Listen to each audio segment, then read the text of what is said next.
Okay guys, चलिए इस heart breaking timeline में डाइव करते हैं। ये हमारी ऑनलाइन फ्रेंडशिप सीरीज का 5th पार्ट है। एक ऐसा पॉइंट जहां आपकी इंट्यूइशन और रियलिटी लिटरली आपस में टकराते हैं। आज के इस एक्सप्लेनर में हम ब्रेक डाउन करेंगे कि कैसे सिद्धार्थ का ट्रस्ट ना धीरे धीरे टूटता है। और आपको पता है सबसे दर्दनाक बात क्या है? ये बदलाव एकदम अचानक नहीं होता, बल्कि बहुत ही धीरे धीरे और चुपचाप होता है। Let me ask you a very direct question. जब कोई अपना अचानक से आपके सामने बदल रहा हो तो एक्चुअली कैसा फील होता है? सोचिए इस बारे में। सिद्धार्थ के अंदर ना एक अजीब सी बेचैनी रहने लगी थी इस टाइम पर। वो अभी भी अमायरा पे ट्रस्ट करना चाहता था, I mean of course he did, लेकिन उसकी इंट्यूशन बार बार उसके कानों में वार्निंग दे रही थी कि बॉस, कुछ तो बदल चुका है। अगले दिन की शुरुआत देखिए, थोड़ा ध्यान से सुनिएगा। सिद्धार्थ ने सुबह उसे नॉर्मली गुड मॉर्निंग टेक्स्ट किया और हमेशा की तरह पूरे दिन उसका वेट करता रहा। रिप्लाई कब आता है? रात के लगभग 9 बजे। और रीजन क्या था? कि वो कॉलेज और ट्यूशन में बिजी थी। लेकिन यहाँ सिद्धार्थ गुस्सा नहीं होता, उल्टा वो एक्साइटेडली उसे बताता है कि उसने स्पेशली कल की छुट्टी ली है, सिर्फ और सिर्फ अमायरा के साथ रात भर जागकर बात करने के लिए। उसने अपने शेड्यूल में इतना बड़ा एडजस्टमेंट सिर्फ इस उम्मीद में किया था कि शायद शायद वो अमायरा को दूर जाने से रोक लेगा।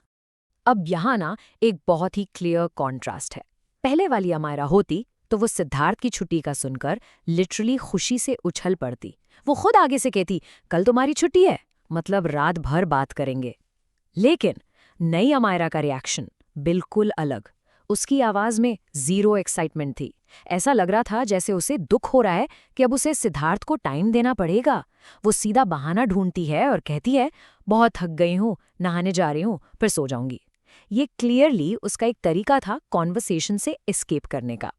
सिद्धार्थ अभी भी अपनी तरफ से पूरी कोशिश कर रहा था। उसने बहुत सॉफ्टली एक प्लीडिंग टोन में उससे कहा कि कोई बात नहीं, मैं वेट कर लूंगा, कल मेरी छुट्टी है, आज बात करेंगे। पर इतने एफर्ट्स डालने के बाद भी अमायरा का रिप्लाई क्या आया? सिर्फ एक ओके, देखती हूँ, दैट्स इट। बिना किसी इमोजी के, बिना किसी वार्मथ के। यहाँ अमायरा ने वापस आने की कोई श्योरिटी भी नहीं दी थी। और सिद्धार्थ, वो बेचारा उसके वेट में बैठा रहा। एक टाइम था जब वो उसे जानबूझकर वेट करवाती थी बातें करने के लिए, और आज आज उसे वापस आने का भी मन नहीं था। जब वो आखिरकार वापस आई ना, तो उसके रिप्लाईज पूरी तरह बदल चुके थे।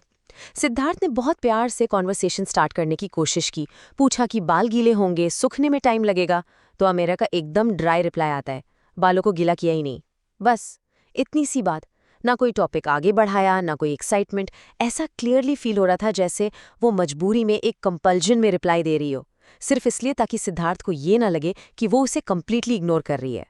सिद्धार्थ को उस एक मोमेंट में ना एक अजीब से सैडनेस फील हुई। उसे प्रैक्टिकली महसूस हो गया था कि जो उसकी पुरानी अमेरा थी वो अब जा चुकी है। अब इन दोनों सिचुएशंस का डिफरेंस जरा नोटिस कीजिए। ये बहुत कुछ बताता है। ओल्ड अमेरा जो थी, वो तबीयत ठीक ना होने पर भी बातें करती रहती थी। अगर सिद्धार्थ गलती से भी टाइम देख लेता था ना, तो वो उसे डांटती थी, चूहे, टाइम देखना ही नहीं था तुम्हें, मुझे और बात करनी थी, राइट? पर ये नई अमेरा, वो लगातार एक्सक्यूजेस ढूंढ रही थी चैट से निकलने के लिए। वो डेस्परेटली, मतलब किसी भी तरह 10 बजे सोने की कोशिश करते हुए कहती है, मुझे नींद आ रही है, मैं बहुत टायर्ड हूँ। इस सब के बावजूद सिद्धार्थ ने उसे बिल्कुल फोर्स नहीं किया। क्यों? क्योंकि वो सच में उसकी केयर करता था। उसने पोलाइटली गुड नाइट बोला, टेक केयर बोला, और बहुत सॉफ्टली रिमाइंड करवाया कि यार कल मेरे लिए टाइम निकाल लेना, 5 मिनट ही सही। पर अमायरा का जो फाइनल गुड नाइट एक्सचेंज था ना, वो बहुत ही कोल्ड था। वो कहती है, देखती हूँ, टाइम मिलेगा तो तुम्हें टेक्स्ट कर दूंगी, ओके गुड नाइट, टाटा। और बस सिद्धार्थ अपनी ही छुट्टी के दिन बिल्कुल अकेला रह गया, सिर्फ और सिर्फ अमायरा के रेस्ट के खातिर। आप इस टाइमलाइन पर थोड़ा ध्यान दीजिए, क्योंकि ये वो पॉइंट है जो पूरी सच्चाई को एक्सपोज कर देता है। रात के ठीक 10 बजे अमायरा एक्सट्रीम थकान का बहाना करके गुड नाइट बोलकर चली जाती है। सिद्धार्थ ऑब्वियसली थोड़ा बेचैन था, तो उसने 11:30 पे उसका स्नैपचैट स्कोर चेक किया। स्कोर बिल्कुल स्टेबल था। उसने सोचा चलो सच में सो गई होगी। लेकिन रात 3 बजे अचानक उसकी आंख खुलती है। एक स्ट्रॉन्ग इंट्यूशन, एक गट फीलिंग उसे उठाती है। वो अपना फोन उठाता है, स्नैपचैट खोलता है, और उसका दिल ना लिटरली बैठ जाता है। अमायरा का स्कोर अचानक से काफी मैसिव अमाउंट में बढ़ चुका था। So the absolutely crucial point here is, यही वो सबसे क्रशिंग रियलाइजेशन थी सिद्धार्थ के लिए। जो लड़की 10 बजे बहुत ज्यादा थकने का ड्रामा करके सोने चली गई थी ना, वो एक्चुअली रात के 11:30 से लेकर सुबह 3 बजे तक स्नैपचैट पर किसी और के साथ एक्टिव थी। सिद्धार्थ को पूरी तरह क्रिस्टल क्लियर समझ आ गया था कि अमायरा का इतनी जल्दी सोने का सिर्फ और सिर्फ एक ड्रामा था ताकि वो किसी और से बात कर सके। अमायरा तो वैसे भी एक लेट स्लीपर थी, उसे 12 बजे से पहले कभी नींद आती ही नहीं थी। ये सच्चाई उस रात सिद्धार्थ को बिल्कुल सोने नहीं देती। अब शिफ्ट करते हैं नेक्स्ट डे पर। एक बहुत ही पेनफुल वेटिंग गेम शुरू होता है यहाँ से। सिद्धार्थ का बड़ा सिंपल सा लॉजिक था, अगर वो इतनी जल्दी सो गई थी तो पक्का जल्दी उठ भी जाएगी। उसने सुबह 6 बजे ही उसे गुड मॉर्निंग टेक्स्ट कर दिया। अमायरा 9 बजे के करीब एक्टिव आई, उसका स्नैप स्कोर भी इंक्रीज हुआ, लेकिन उसने सिद्धार्थ का मैसेज सीन तक नहीं किया। पूरा का पूरा दिन ऐसे निकल गया, सिद्धार्थ बस वेट ही करता रहा। और फाइनली रिप्लाई कब आता है? सीधा शाम को 6:30 बजे। और वो भी क्या, एक बहुत ही ड्राई सा गुड इवनिंग, ना कोई इमोशन ना कुछ और इस छोटी सी डिटेल पर जरा गौर कीजिए। ये ड्राई सा रिप्लाई आने से ठीक 2 मिनट पहले ना उसने सिद्धार्थ की इंस्टाग्राम स्टोरी सीन की थी। मतलब समझ रहे हैं आप, वो एक्चुअली बिजी थी ही नहीं, वो फोन पर एक्टिव थी, आराम से स्टोरी स्क्रॉल कर रही थी।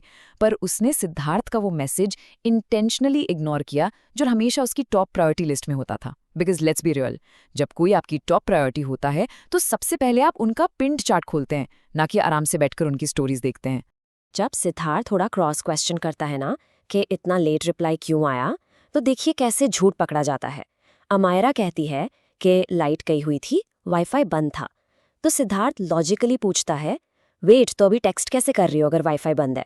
यहाँ अमायरा थोड़ी फंस जाती है और कहती है कि उसने डेटा पैक लिया हुआ है जो बस खत्म ही होने वाला है। ये एक बहुत इलॉजिकल सी रियलिटी थी। अगर उसको पूरे दिन में सिर्फ 10 मिनट का टाइम मिला तो उसने अचानक इतना एक्सपेंसिव डेटा पैक क्यों वेस्ट किया, और वो इतनी जल्दी खत्म कैसे हो गया? उसके सारे के सारे बहाने अब बिखर रहे थे। और फिर आता है ये फाइनल ब्लो। सिद्धार्थ अब कोई बहस नहीं करना चाहता था, तो उसने बहुत सिंपली पूछा, ट्यूशन लेट था क्या आज? तुम तो नॉर्मली रोज 8:30 तक फ्री हो जाती हो। और अमायरा का रिप्लाई आता है, आज ट्यूशन थी ही नहीं। बूम! सिद्धार्थ ने उसे एक और झूठ बोलते हुए पकड़ लिया था। उसकी सुबह से अब तक की सारी कहानियां झूठ निकली। और यहीं पर सिद्धार्थ के अंदर बचा कुचा जो थोड़ा सा भी ट्रस्ट था ना, वो पूरी तरह टूट गया। ये मेरी नज़र में इस पूरी स्टोरी का सबसे बड़ा और सबसे प्रोफाउंड टेकअवे है। उस रात के बाद सिद्धार्थ को पहली बार अपनी लाइफ की एक बहुत ही हार्श रियलिटी फेस करनी पड़ी कि कभी कभी ना इंसान असल में बिजी नहीं होता, वो बस किसी और के लिए अवेलेबल होता है। सीरियसली, जब प्रायोरिटीज़ बदल जाती हैं तो इंसान अपने आप बिजी हो जाता है और उनके पास आपके लिए सिर्फ झूठ और बहाने ही बचते हैं। तो आज के इस एक्सप्लेनर को ख़त्म करने से पहले मैं आपसे ये सवाल छोड़कर जाना चाहती हूँ, क्या आपने भी कभी अपनी जगह किसी और को लेते हुए देखा है? क्या आपने भी इन वार्निंग साइंस को कभी अपनी फ्रेंडशिप या रिलेशनशिप में एक्चुअली फील किया है? इस थॉट पर ज़रूर रिफ्लेक्ट कीजिएगा। ये रियलिटी हर्ट ज़रूर करती है, बट यही हमें सच्चाई भी दिखाती है। Anyway, keep learning and keep reflecting. मिलते हैं आपसे नेक्स्ट टाइम।